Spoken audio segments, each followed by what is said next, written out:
این کار رو همه شنیدیم،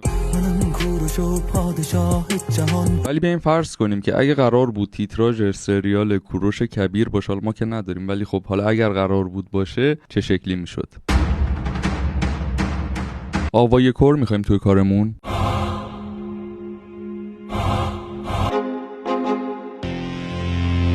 و نتیجه کار هم میشه این.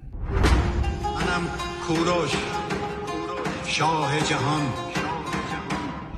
منم کوروش و پادشاه جهان، شاهی من شادمان مردمان. به بابل در آمد سپاهی ز من، رها کردم این سرزمین راز مرد. به بابل چو وارد شدم بی نبرد، سپاه من آزار مردم نکرد. من بردهداری برانداختم، به کار ستم دیده پرداختم.